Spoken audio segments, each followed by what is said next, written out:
Today, the CDC endorsed new freedoms for people who are fully vaccinated against COVID-19. Here to answer your questions is Dr. Robin Colgrove, an infectious disease specialist at Mount Auburn Hospital. Dr. Colgrove, good to see you. Thanks for your time.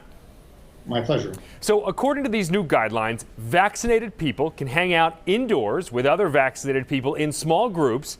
Vaccinated grandparents can hug unvaccinated grandkids. Here's the question. What do you think of the advice? Is it too cautious or is it just right?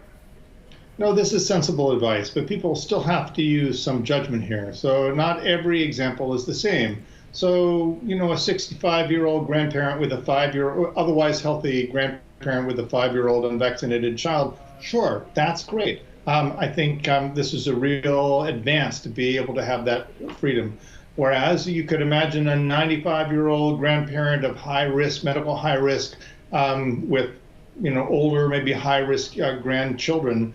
There, I think some caution is still advised. So we still need to take each individual case with some judgment. Let's talk about what it means to be fully vaccinated, because the Johnson & Johnson shot has now recently come to market. How long do people have to wait after they get their either second dose of Pfizer and Moderna or that single shot from J&J?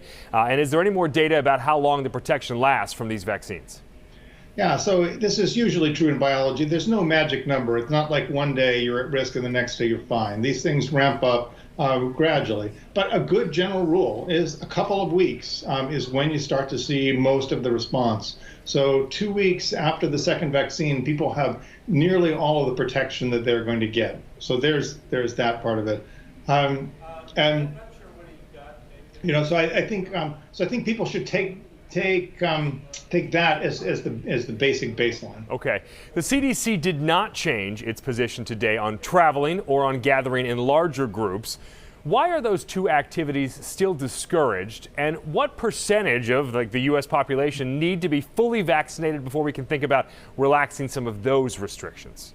Yeah, so just like there's no magic day when suddenly you become protected, there's no one magic thing that makes everything better. Each little thing adds on. So, for example, with travel, although you may be 90% greater than 90% protected from the vaccine, you can overwhelm a 90% protection if you get enough exposure. So travel, particularly travel, airline travel, where there are a lot of people packed together in the airlines and the airplanes, are a potentially high-risk situation. And so it's reasonable to be more cautious there in that setting.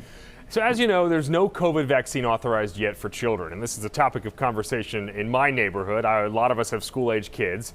It means we could soon, hopefully in a month or two, have a situation where all the adults are vaccinated, but none of the kids are. So will that still put us any closer to hosting, say, a birthday party again, or maybe a larger family or neighborhood gathering? What's your take on that? Yeah, so closer, but it's not all the way there. So we should have by fall approved vaccines, we hope, for kids over 12. And we hope by early next year approved vaccines for children younger than that.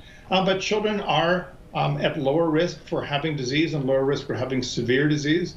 So overall, this is a positive step forward. But again, it's not one 100% perfect solution. We still have to use judgment and caution here. And still wear those masks out in public. All right, Dr. Robin Colgrove with Mount Auburn Hospital. Dr. Colgrove, thanks for your time. My pleasure. Reacting